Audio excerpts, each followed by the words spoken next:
And it's a pleasure to be welcoming Nayyar Ali Dada, Maria Vidali, and Ahmed Mia here with Maria Aslam and myself, Atiq Ahmed, to talk about this distinction or extension of one field that merges into another, or perhaps it's one field with two faces or two coins. Nayyar Saab, if I was to start off with you and ask a very basic question. Is there a difference between interior and architecture design? Yes, definitely there is. But there is a lot of overlaying and of boundaries and a lot of confusion. And in actual practice, it is a horrible mess. You see, because we have to see whether we are discussing this issue regarding local conditions of Pakistan, or are we discussing it globally? Globally also, I think there is a problem of integrating these two things in the profession. But I think we shall be focusing on our local conditions, practice in Pakistan, I believe. Is that right? Or are we open to a general... talk about it from a local perspective, because that is, of course, what we're all practice. We are part of a global community. Yes. But just for my understanding, I mean, like, I'm often baffled if I have to explain the distinction between architecture and interior design to a client. And I mean, as an architect, I'm expected to give a floor, but am I supposed to give the perfect floor? Is it going to be a floor that is going to be crafted over 7 centuries by 800 craftsmen whose hands I'll chop off later, or what? I mean, where does my work as an architect end, and where does an interior designer's work start? You see, actually, there is no system accepted pattern in the profession. At times, the architects finish their work and the work is then handed over to interior designers. And sometimes they integrate with each other, they speak to each other, and they coordinate, which is very seldom. Most of the time, the project is divided into two phases. One is the building is completed with the fixed ID is done by the architect. And then the rest is done by the interior designer. I don't mind working with an interior designer, but then there's a breed by the name of interior decorator. When they come in, then it becomes a bit of a disaster, because then they do their own layering without bothering about the spirit of what has been earlier done by the designer or the architect. So that's what I'm talking of personal experience. And the other problem lies in the professionalism of the whole thing. Like I've been objecting for the last 10 years that we are producing a breed of interior designers from NCA who the architecture course is done after intermediate 5 years work, full-time work. And this breed of interior masters is done in 2 to 3 years on a part-time course. And students who are enrolled have done their BA in Arabic or Persian or something else of that kind. So in that short period, they're not properly trained in the professional part of interior design. And so that is one thing that has to be established. You know, like you have a license to practice architecture, you have to have PIID's approval license for that. While for an interior design, nothing is required. And most of the interior designers that I know, especially interior decorators, are self-styled professionals who can apply for any job, who can get any job, and then there is no balance in that. The practice of architecture and interior designer is not on equal basis. It's lopsided. And the other problem is that we have to understand that buildings are not made to look just pretty. Buildings are supposed to have a character, they're supposed to have a sense of continuity, of character in terms of visuals as well. So that when there are two professionals who are working at a tangent without cooperating with each other, without understanding each other, and so that creates buildings with a lot of problems of unity of design. So this is, I'm talking through my own experience, that at times you have done a minimalist sort of a design, and it's produced reasonably well, and then somebody comes who does a baroque job over it.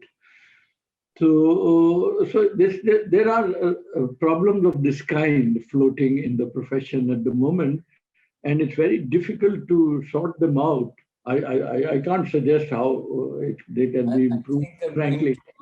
to pass this same question to Maria Vidali, a colleague in Athens, Yes. who herself is an architect and a teacher as well as a product and interior designer. Yes. Maria, thank you for joining us. I just wanted to ask you, since you raised this very interesting point in our prep session yesterday about learning to work with decorators or designers the same way architects have learned to work with engineers. Um, do you think that such a bridge is something that's in the making? Well, first of all, thank you for the invitation. I'm very happy to be among you and to have such an important discussion for our days.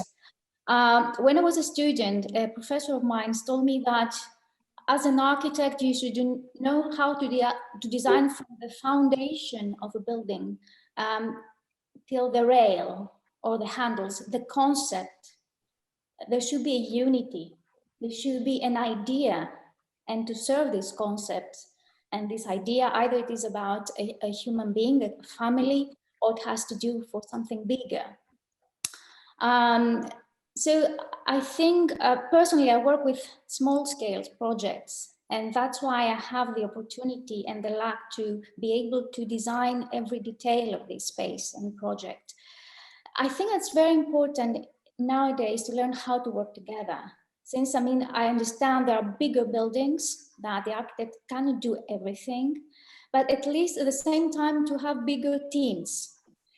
There are boundaries, but the boundaries are there so as to negotiate them and to find a space to work together and to serve a common idea, a common concept, in order again to serve other needs for the building and the character of the building. So that's what I think that would be, if I could give a response or a suggestion for nowadays issue. I'm not saying that we shouldn't have interior designers or product designers, but at least since this is the case, to learn how to work together as bigger teams. If I was to pass this now to Ahmed, who's joining us from Karachi.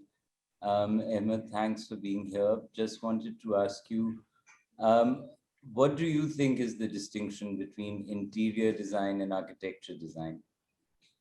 Thank you, everyone. Thank you, Maria from Pakistan, ADA, for arranging this talk. Very apt talk, I would say. Sometimes it's hard to, figure out where architecture stops and where interior starts. And I think that's the beauty of this marriage of sorts that can happen. I think there's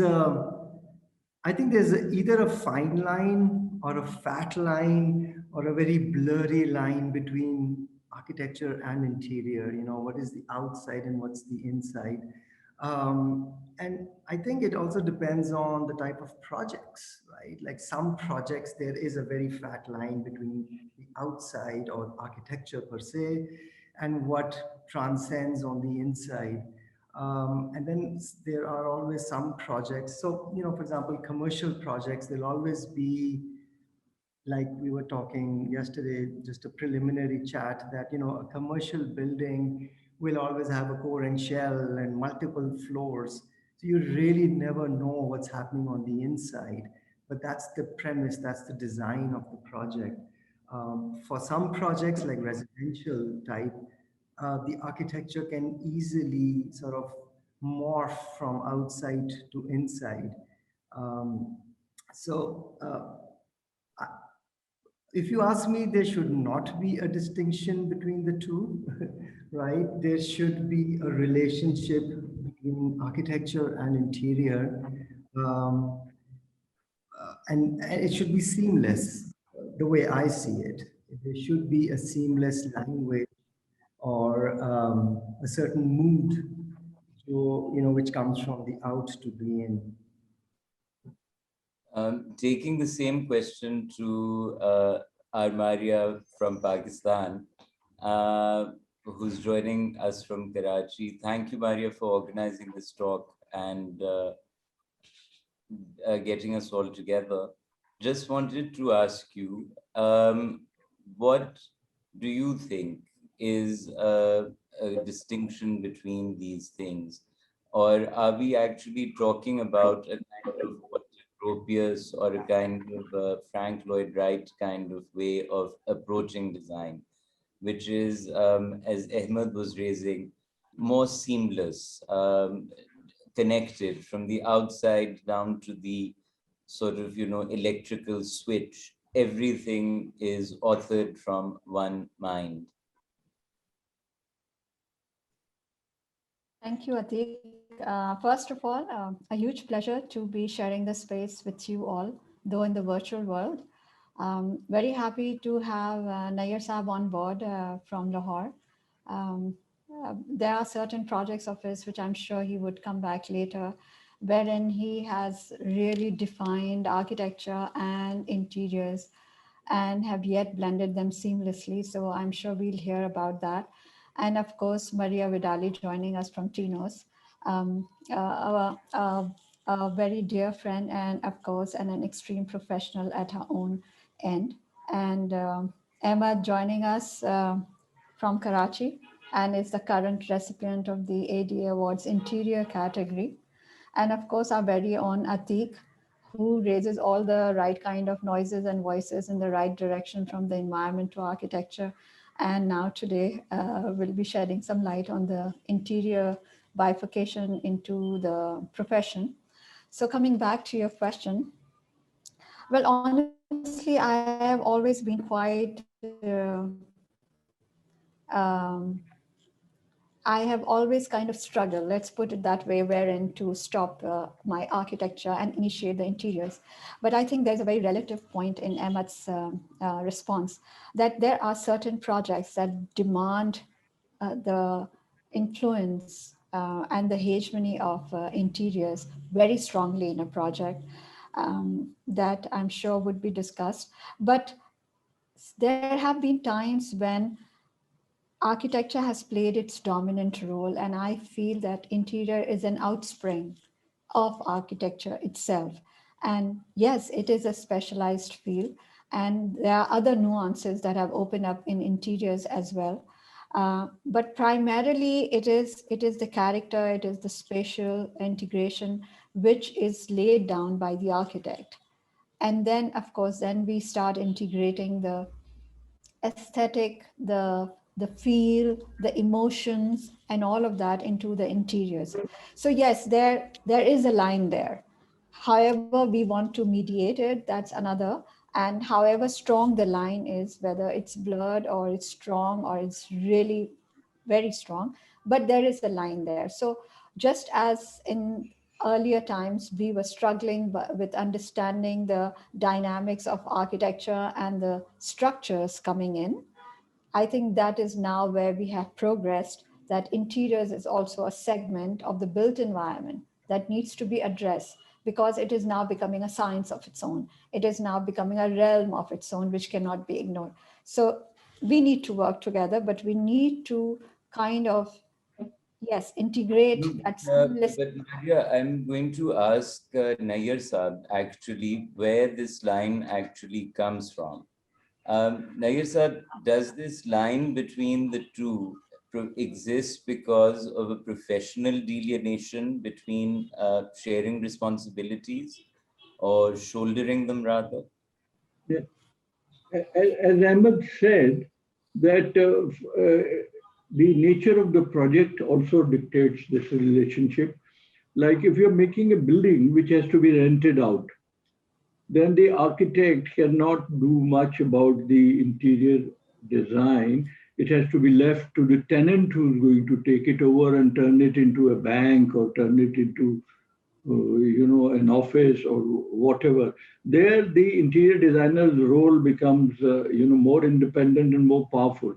But if a building is being designed, say, for one occupant, which is, say, Habib Bank is getting a building done.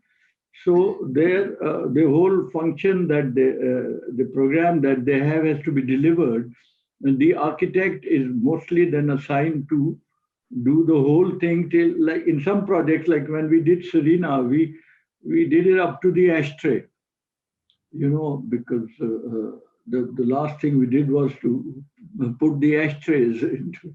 So the whole thing is done. And so you have the advantage of, then controlling the character, the language, and all other things. But when it comes to interior, the other designer coming in, and as I said, if it's another designer, you can probably collaborate with them, you can have a dialogue with them, you can work with understanding. But when there's a problem of awareness amongst the clients. So at times they do this, that you get the job done and then the interior decorator walks in. And as I told you, there's a big difference between interior designer and interior decorator, and splashes another language without any sensitivity towards continuity or the character of the building. Then the problems arise mostly.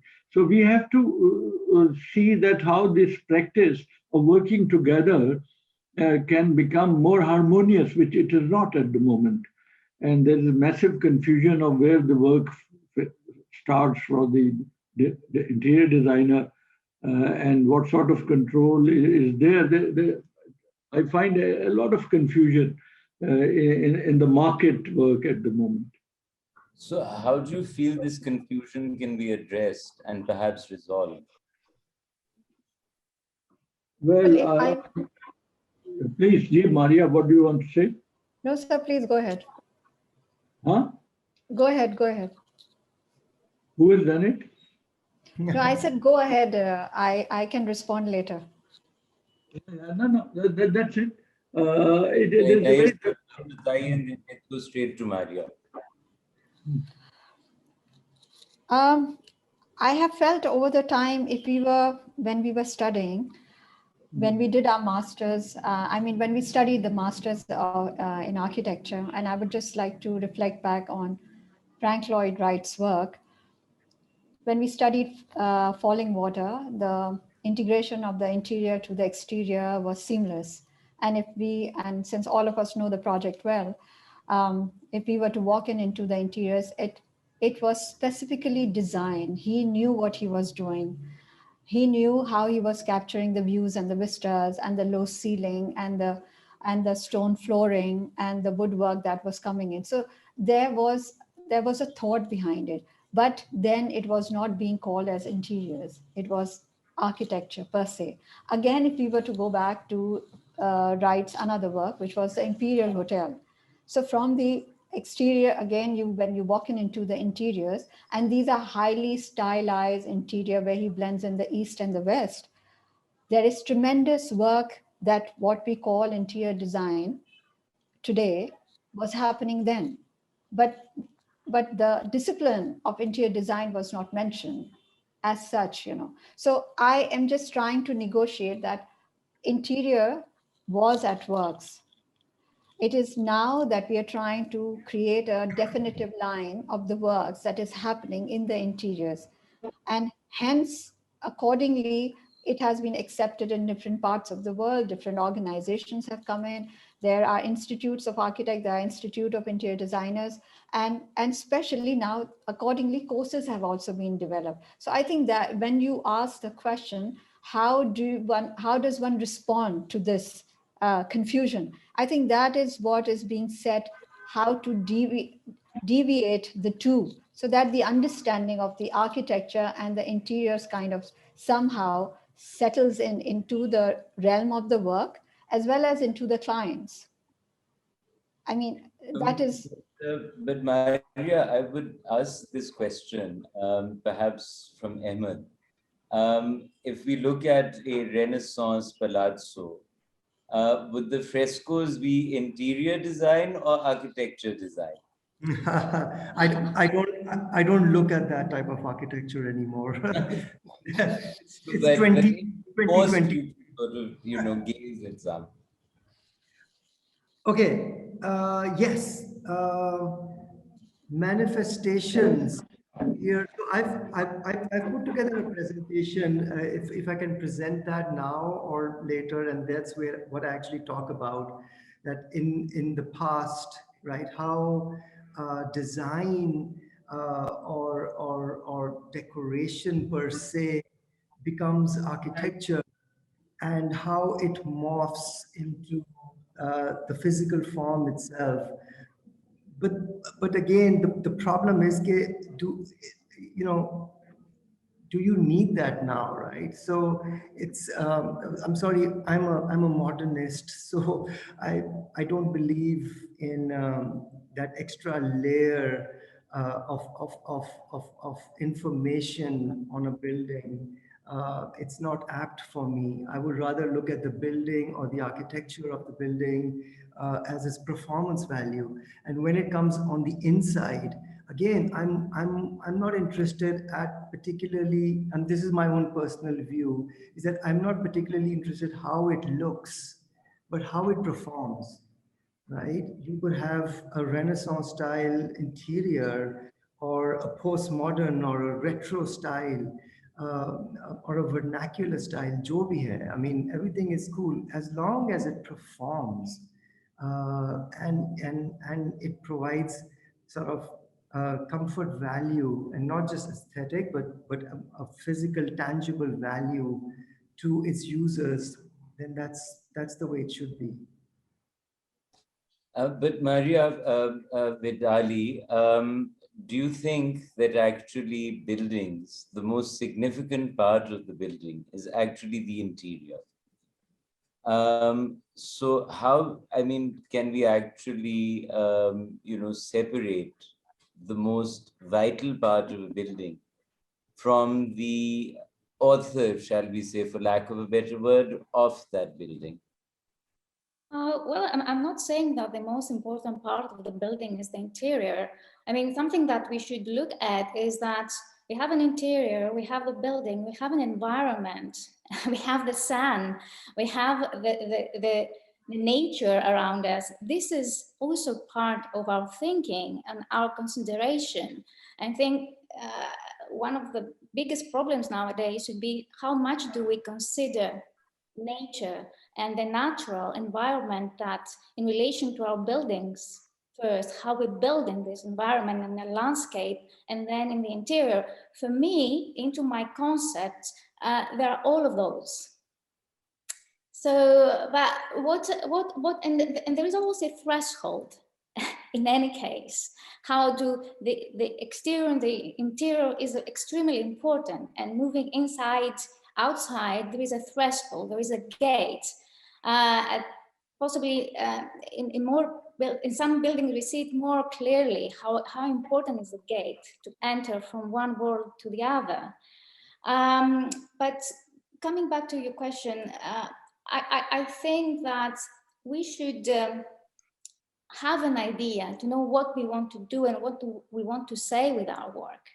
Because apart from all the design work, is when we enter a space or we are somewhere outside, we say there is a nice atmosphere. And that's quite common as a metaphor in many cultures in the world. This atmosphere has the word atma, which means the soul. So this means in order to feel something, our soul reads something about the space. Either it is interior, another is exterior. So what I mean, everything in the space has an influence on us. The colors, the materials. Sometimes I feel that possibly the architect should take the role of a maestro in a big concert and try to find ways what he wants to say with what he's doing, and how he responds not only in interior, but also for the environment as a part of the city or a smaller community. I think that the definition that you just gave of a kind of expanded realm consisting of both interior and exterior spaces that are essentially one continuous domain is something, of course, that is there. But strictly just sort of taking an interior as a volume, as an enclosed volume of usable space, I would wonder, is decoration something that pleases the Atma? Is that something that makes a place more soulful for us? Nayir Sahib, is that why we see so many different vernacular traditions of adornment? Um, you know, Well, in vernacular architecture, we have a very strong sense of economy. So there is no decoration because we need economy, everything to serve of a need. course we do, but we also have painted walls. We have colored stone that is used to make different coursework. We have carved wood. We have so many, different types of even renders made from cow dung or even, clay. But there is, wouldn't you say, an element of decoration to it, to make something stand out, to be a little separate from the rest? Uh, I find the difficulty with decoration because in the term of decoration, there is a lack of awareness of the structure. Mm-hmm. Where architects, from the history of architecture, we see that they know very well how to use a structure and make it part of the interior and the whole concept of the building. So I have a hard time with decoration and decorators sometimes because I see this lack of awareness. What is the structure of the building? What is making this building of, and the structure of even the furniture. So this lack of awareness is what I find difficult to work with in terms of the decoration. But in terms of the design and interior design, it's something that I can find a continuity to work with under this term. How do I design a space which is related to a life, either for public use or private use, and again, related with an exterior space and a landscape, the shadows that I'm taking, the sun, the heat, everything. But I absolutely. But going back to Nayir Sahib, in the I mean, there are elements of vernacular architecture in your work as well, which is, of course, extremely modernist and at the same time, in my opinion, straddles um, a range of complex identities. But I was wondering, why is it that we even want to decorate a building? I mean, does in the idea of interior of hiring an interior designer, does that come from wanting to make something pretty or just comfortable? I mean, you can decorate it yourself, right? But you can't build a building yourself. So how does it work in your view? Personally, I I wouldn't hire an interior designer. I would like my structure to serve the idea of the building. I will work with an interior designer if I wanted to expand more on the materiality of things that I want to use in the building. But I don't see why and then up to a certain point, you let the building and the space to people to go and inhabit it. I think, especially nowadays, the need for decorators and interior designers, and for God's sake, I'm not saying that they shouldn't be these professions, but they should be under a concept that we can work together, I said in the beginning. Thank you, Maria. I think I'll ask the same question to Nayyar Saab. Yeah. Nayyar Saab, why the impulse to decorate or, adorn Yeah. something? I see a problem in modern recent design in the last 20 years, relating to last 20, 30 years, is that there, with the attitude, the materiality of the modern design, interior design, has been too plastic for my, liking. This modern materials, industrialization of materials, and this has the character has been a bit cold, and we've gone away from the value of textures and quality of materials, the materiality in architecture to start with, but especially with the interior. Now, I think there's an awareness, and also there's going to be more and more awareness of importance of looking at what light you are getting, natural light, what ventilation you can accommodate, especially after COVID. We find that the largest spread of COVID was due to closed air-conditioned spaces and no movement of fresh air. The air conditioning doesn't supply change of air properly. So the attitude towards design will have to be more environmental free and more conscious. This is talking of functional part and the safety part of it. The other part, the character part, which you are hinting at, there the vernacular which you're saying, by that I take the materiality of natural textures and materials, like use of wood or use of stone or use of brick, rather than use of plastic materials of veneers and these metal sheets, which you, what do we call it? So these are materials which make the buildings very plastic and very repetitive because of the materials being used all over. So the character in the modern buildings was disappearing, and it was becoming more repetitive and becoming more stereotype. Looking at functional part of it, that's very cleanable, fine, that's a good quality. But then the materials, if the city looks like made out of a workshop, which doesn't have a character of texture or surface or volume or language, as you say, from vernacular part is all gone. And we have these glass boxes and metal boxes all over. All the cities will start looking the same. I will not see any like to go and visit another city if it has the same character.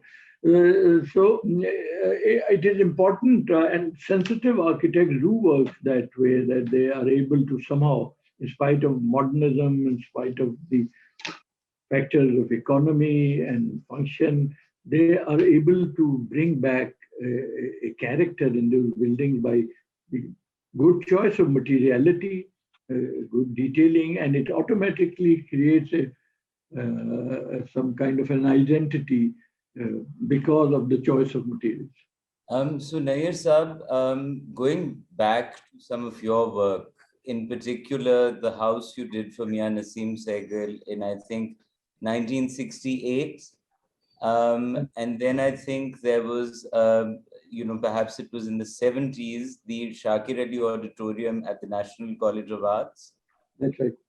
I'm very intrigued by your use of wood shuttering on both these buildings, which you burnt and then got this wonderful texture on the concrete. It's a gesture that, for a lot of students and a lot of us contemporary sort of practitioners, Peter Zumthor is the one name that immediately comes to mind who's done this. Now, I would just sort of ask you that when you were working on the Sehgal house in Lahore, um, were you thinking as an interior designer when you were treating the concrete on the inside, or as an architect, bringing the outside of the building inside? Yeah, that's where architecture and interior is taught together and is performed together. And that's the difference between most of the buildings which are divided between architect and interior designer do not have that bondage and homogeneity of three-dimensional design. So I said you need a very skillful and understanding interior designer to follow the spirit of the language, which is in the original concept of design, which is rare. Have you ever worked with such an individual or a professional? Interior designer? Gee, where you've had this synchronicity and this creative synergy. Yeah, very rare. It's very rare because I think we need to, in our syllabi of teaching interior design, we need to improve our training of our interior designers and the spirit of design, producing decorators. In your experience, Nair Saab, how did a good interior designer pick up on your architectural design? Depends on the interior designer if he has that sort of capability of dealing with the soul, as they say, or the language, which is very difficult to explain in words, but it's the spirit. Then it will click very well. Otherwise, there are conflicts mostly. It results in a conflicting sort of a result most of the time. Right. And Ahmed, what do you think actually happens, in commercial spaces? You've been doing a lot of offices, interior-wise, as well as architecture-wise. A house, of course, or a residential sort of space is different in that it's more personalized. What has been your sort of experience in these two realms? Sure. I think, sorry, I missed a part of your question. What was the beginning part? I'm sorry, I missed it. What in your mind would be like, the one thing or the few things that you have learned as a distinguishing factor between interiors that are commercial and interiors that are residential?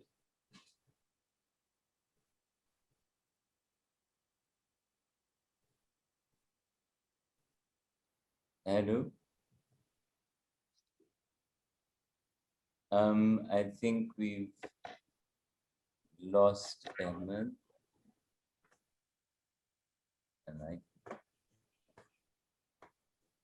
Yeah, I think we lost Ahmed.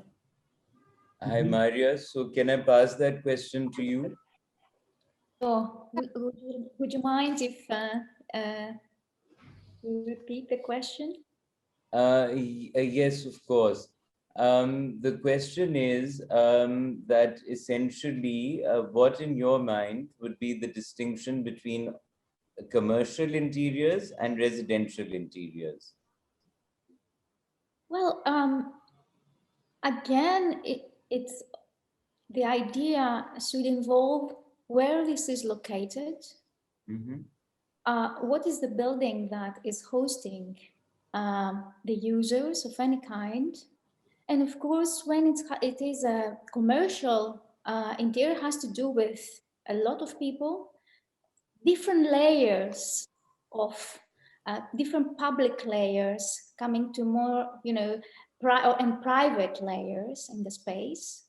And I think that's the main difference. These kind of layers that we have of private to semi-private, or public and semi-public, that can be a lot in a space, especially in a commercial space, and very different to a residential space. And again, the materials that they're about to serve, the use in each case. That's what makes a big difference to me. Of course, you're absolutely right. Materials have a long way in making that distinction. But going to Maria Aslam, I was wondering, Maria Vidali mentioned earlier about the soulfulness of a place. So do you think that commercial interiors can be less soulful and residential interiors more soulful? Or, I mean, what would be the distinction in your practice and in your mind?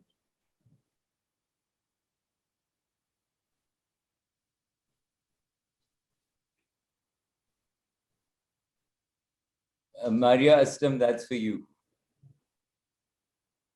Oh, well, of course, definitively a building has an aura, a space, and is soulful. But primarily, I think it's what the space invokes in us. It could be the architecture, and of course, most definitively, it can be the interiors also. And it really does not matter whether it's residential or commercial. I mean, I had the opportunity of actually visiting a Fiat factory in Turin some 2 years back, which has now been abandoned. It was a shell.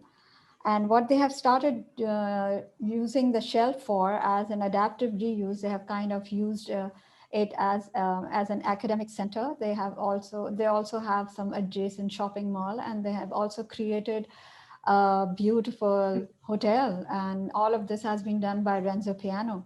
So, I mean, just the shell, just that empty shell, believe me, had such a strong vibes, had such a strong aura.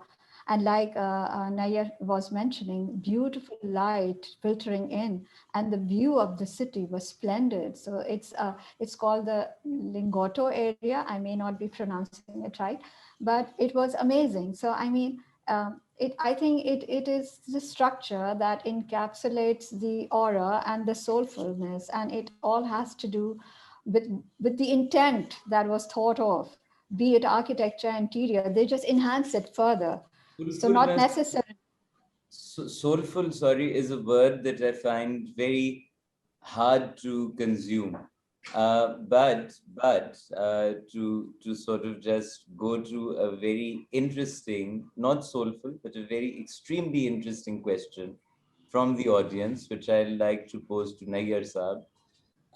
Nayar Saab, audience member has a question about if a window detail is a job for an architect or an interior designer or both? Certainly, it's an architect's job.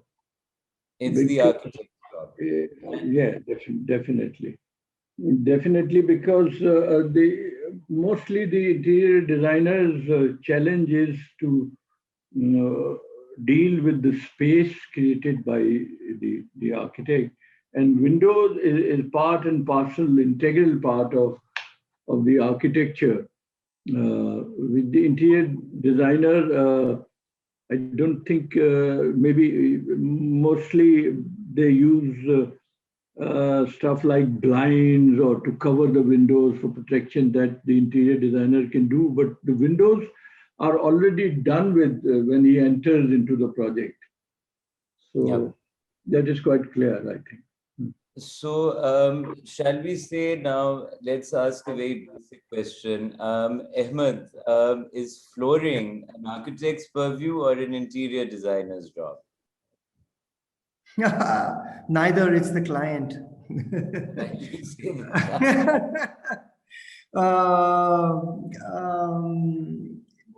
Well, if there is an interior designer on the project, then Yeah. it is a collaboration between the interior designer and the architect. I can't say that it's either one of them, right? Because it's a team.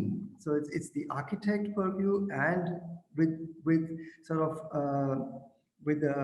sort of a view from the interior designer as well. But don't you feel ever that increasingly our profession is becoming more and more about interior spaces? As cities get urbanized and Right, fewer right, buildings get knocked down, right, of right, course, in countries like ours where you have a lot of economic kind of undercurrents brewing, right. um, do you then switch to a whole other set of outlooks? Right. No, I agree. I agree absolutely that the need for interior designers has come up, and I think that's absolutely cool. बिल्कुल सही है, होना चाहिए. It's a profession. Um, I also would say that maybe architecture is lagging or lacking, right? It's not producing the right solutions, or it's not producing the result for whatever case it may be, that you need to fill it in with a professional interior designer. So uh, uh, I don't see a problem in that at all, right? Specialization of professions, in any profession, whether it's medicine or architecture or engineering, telecommunication, I think it's absolutely valid. There could be a role that one plays and somebody else takes over, as long as there is a cohesion. I would say, like when I started talking about this topic, architecture interior, and I think it's very, very, very valid. What is that fine line? Or is there a blurry line? Or is there a fat line between architecture and interior?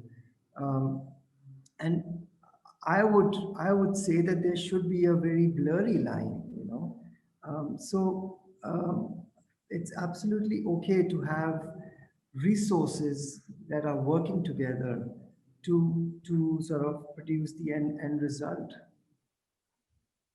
Nayyar Saab, can an architect do interior design, but can an interior design do architecture design? Yes, as you mentioned, that the commissions of the projects in future in big cities is not, even in places like New York, and there are not too many new buildings being added. More work is involved to convert or embellish the existing structures all over. With the time, the buildings are remodeled and changed for new functions. And that is a very difficult job and very important job where architectural skills have to be applied along with the interior design skills. Because these buildings, the existing structures are remodeled, are converted, added upon, and new project is created out of it, which needs both the skills together. So the architects have to be trained to become interior designers of a kind where they can transform existing within the limitations of existing packages.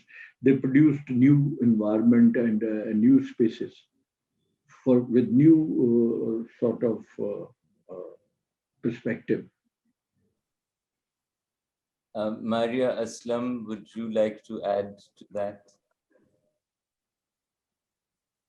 Yeah, I mean, I totally agree with Nayyar as to how the cities are developing and how the workforce is moving.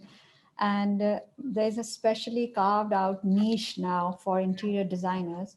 And I mean, specifically, there are areas which does require an interior designers with all the retail industry that is being developed and the corporate structures is coming in, and how branding is actually being incorporated with interiors themselves, how a certain brand is recognized by the interiors. And I think we have many examples, and I think it would be great to have Ahmed's some visuals, because I've seen some of his work, and I think that's exactly what he's saying, which can be wonderful. manifested in the Ahmed, visual. if you would like to show us. Yeah, so if Ahmed can take this over, I think this is where we are headed to.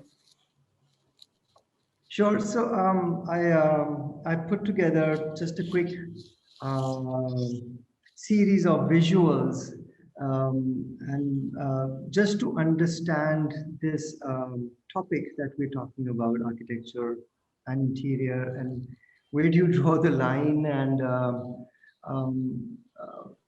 sort of where are we headed, or where I think we should be headed.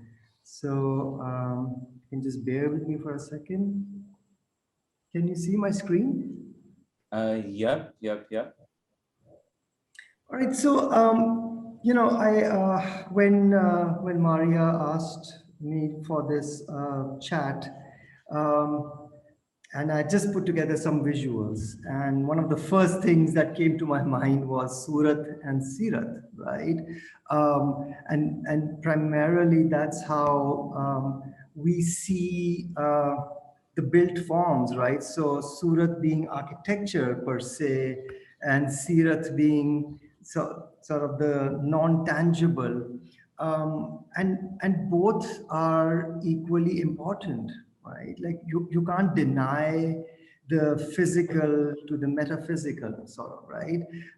So that's where my conversation to this topic started. What is Surat and what is Sirat? So these just words just came to my mind, and you know, Very it was. interesting analogy. You're absolutely right. Sorry. Okay. So and you know, and then we come up to this idea of what is outside and what is inside, and you know, the outside is this form or architecture per se that you perceive from the outside, and it's only when you see it from the inside that you actually realize it's sirat per se, right? I mean, what is architecture if you don't perceive it from inside?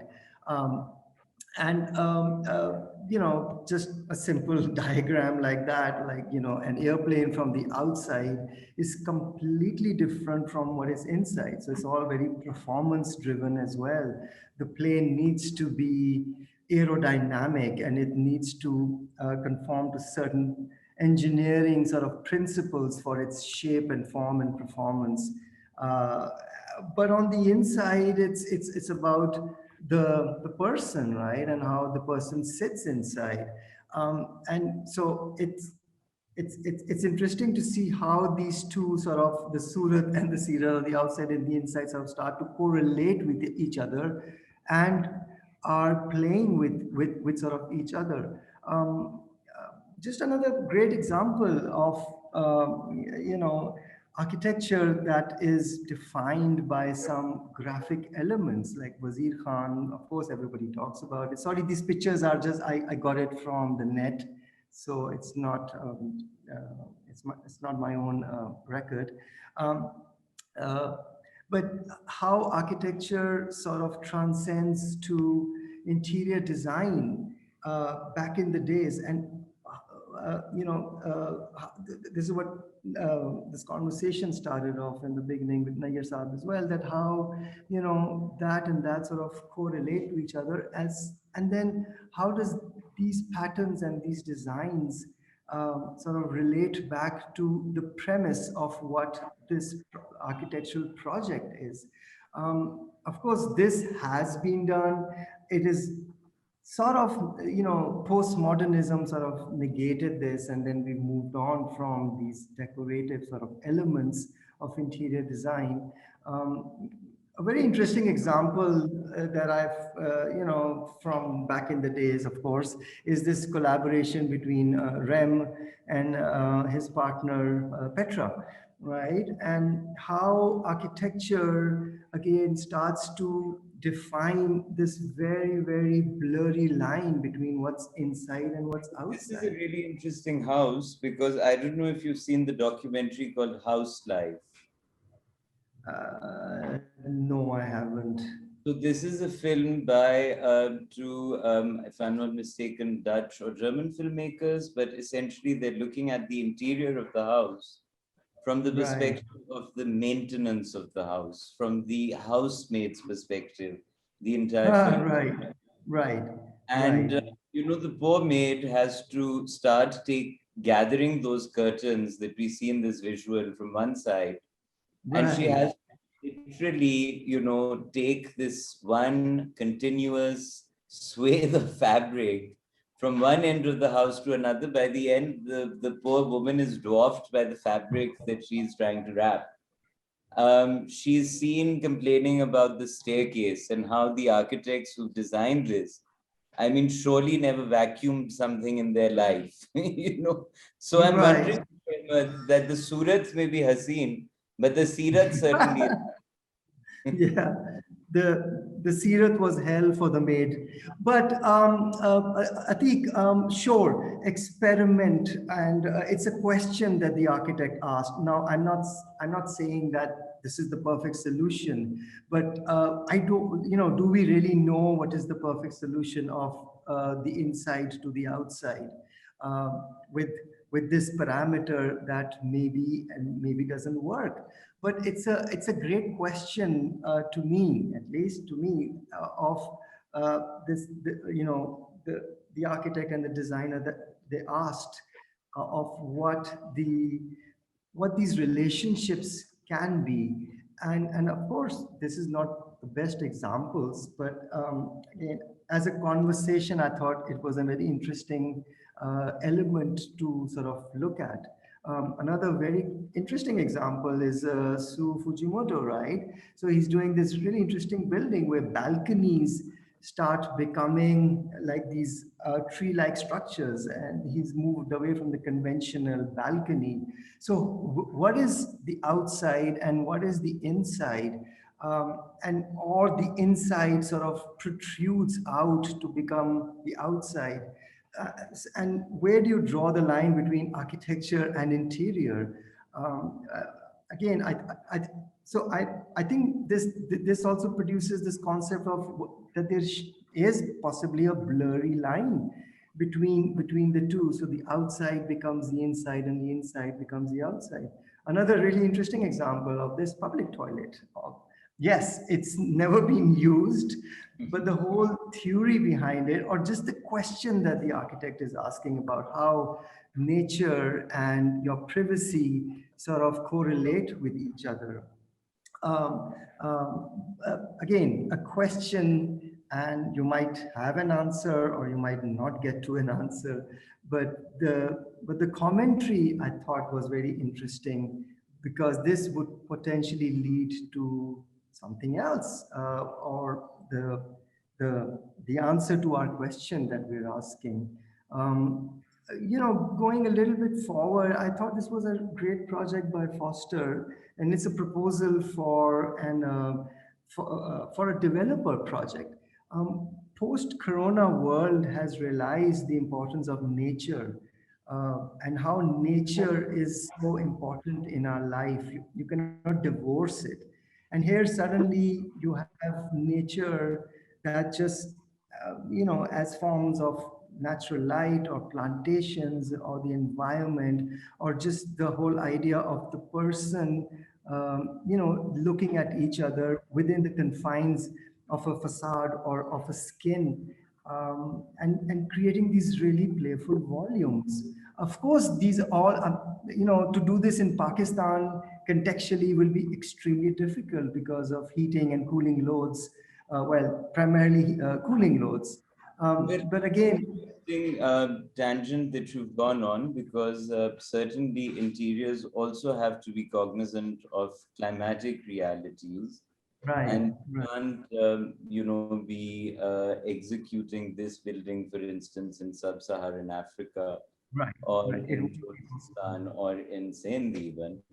Right, If you don't want to pay through a bank for your entire sort of Bijli bill. But Right.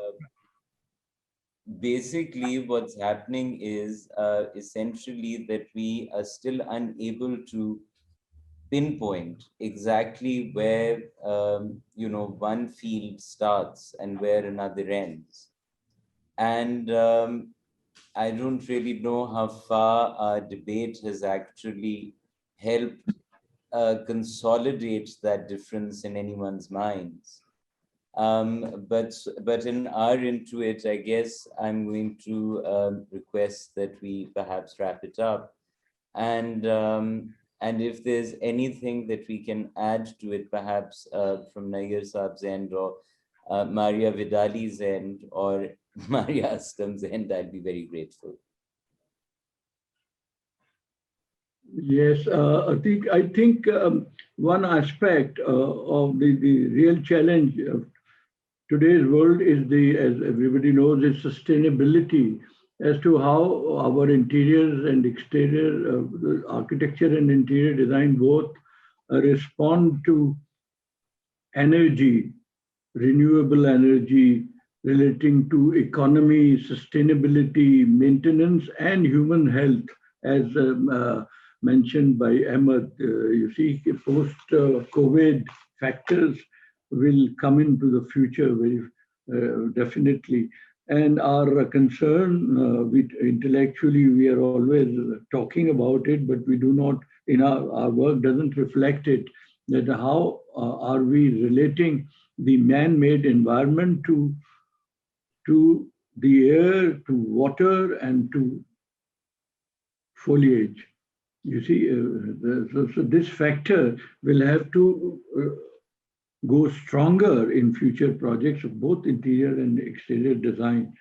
And that will be the buzzword of future as to how our buildings, which modern buildings have been failing to respond to these factors in the recent years, but the future will have to belong to factors of this kind. Yeah, absolutely. And the view from Greece.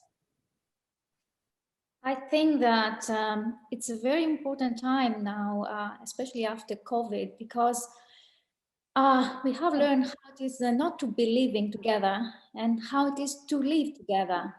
We have experienced how to be isolated in our offices or in our spaces. And again, and the importance of a well-designed interior space.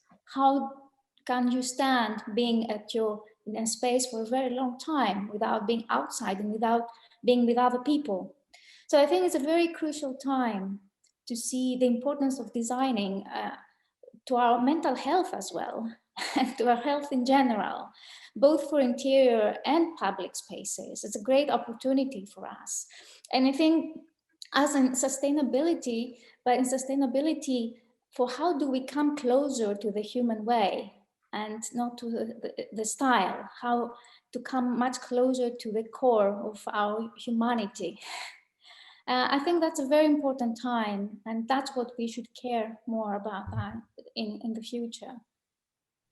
Maria Aslam, if I may ask you, please. Yes, I think interior design is no more just trending or a fashion statement or has a shelf life. I think interior design is definitively here to stay. And with our experiences of the special times that we had, that we were forced to encounter in the last year, interior design will have a lot to do with the architecture industry. And the marriage has to come together. You know, I think both partners have to reconcile to the fact that it is a requirement, and one kind of enhances the other. And as architecture is expanding, as the built environment is expanding, both architecture and interiors have to join hands. And there is much that is required to be done with our natural resources and with the natural environment as well, as has been discussed. So I would differ with you on the one that we are still debating on architecture and interiors. I think the understanding that both are required is there. It's just that how how well we negotiate these blurred lines is what is required from not just from the academia, but from the professionals also. More and more, I guess, schools are coming up and courses are coming up, and the recognition of interior design as an industry is also being evaluated. And I think it's one of the fast moving economic driven industry in itself. So the But I recognition. think that, when we were talking about organizing this talk, and when I was asking you to sort of, raise this as a subject, the impulse for me certainly was based on a professional distinction in terms of expected services and compensation for services. I think that actually, whilst the debate, and especially, from Ahmed's wonderful presentation, touched on some very interesting things. And I think, the questions that were being raised about what is an interior and what is an exterior was certainly meaningful. But I think from a very pragmatic, simple sort of professional perspective, for me, the debate is still far from concluded. And I think actually, I agree with Nayyar Saab's perspective that actually you have to train one and the other to actually be rounded players. They have to be able to bat and bowl, for lack of a better analogy. And on that note, I would thank you again, Maria, and Maria from Greece, and Nayyar Saab. I would like to, I'm sorry, I would like to just add on a bit. Yes, totally agree with you on this one. I think this conversation needs to be taken further, but I think there are tremendous questions coming from the audience, and some of them are very relevant, Atik, that we should entertain.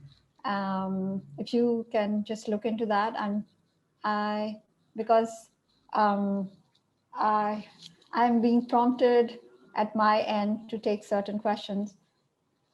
And Please since do take them. Please do. I mean, there's no need to hesitate.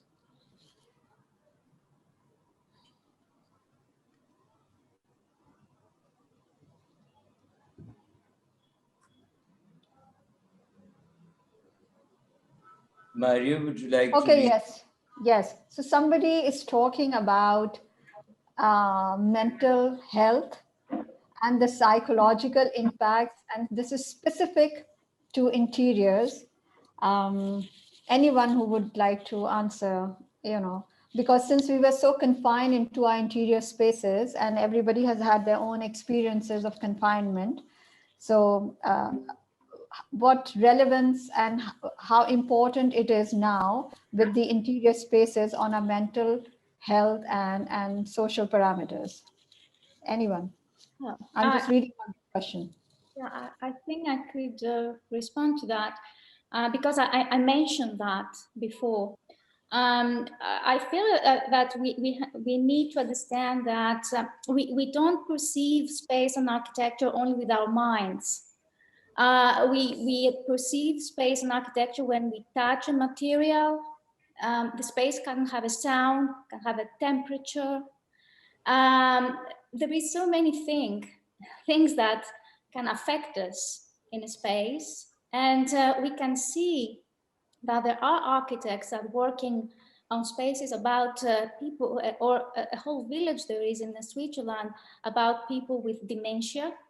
And it's designed with a very much appropriate way for them. So we see how much design can affect certain mental diseases that can affect our daily life, from perceiving our space through our hands, to our touches, from what we hear from the materials that we live on, whether we step on a timber floor or a floor out of tiles or from marble. It's a very, very different sense of space.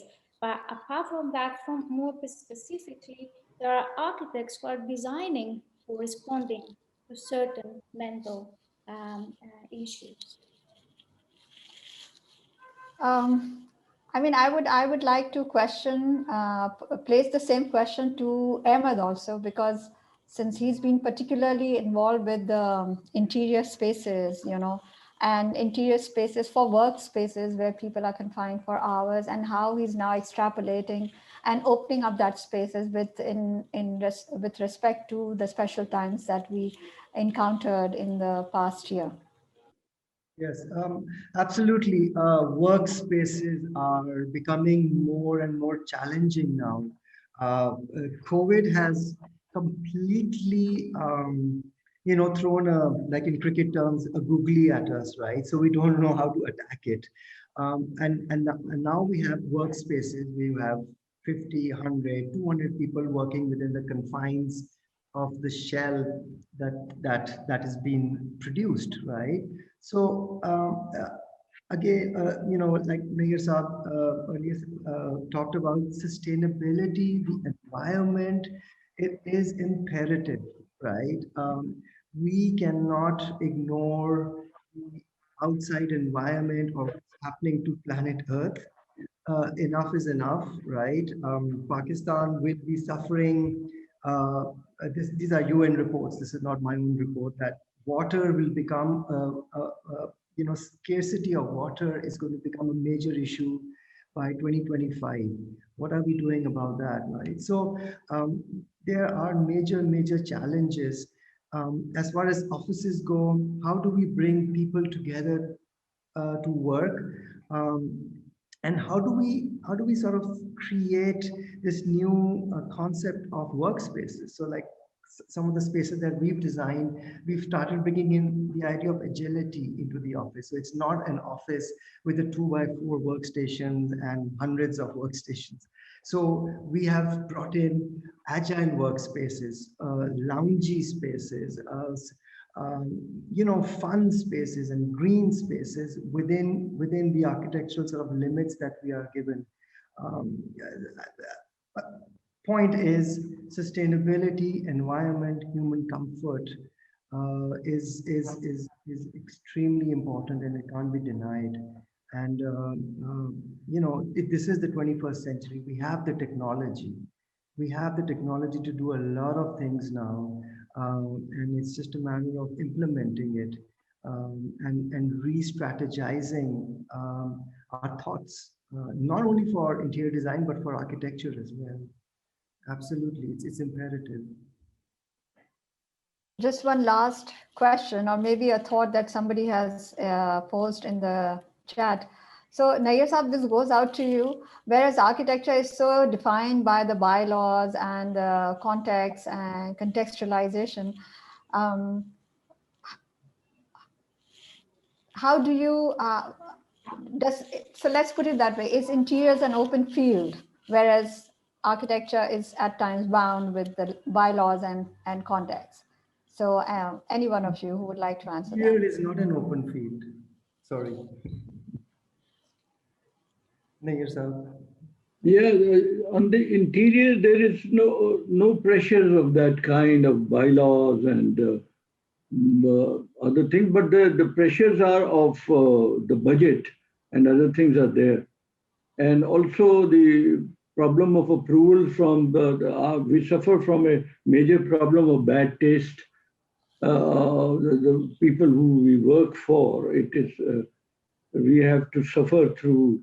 And now talking of coming back to the earlier question of mental state, I have experienced and seen Ateek also in that state, that with badly done interior jobs, we find our own mental health suffering in these circumstances.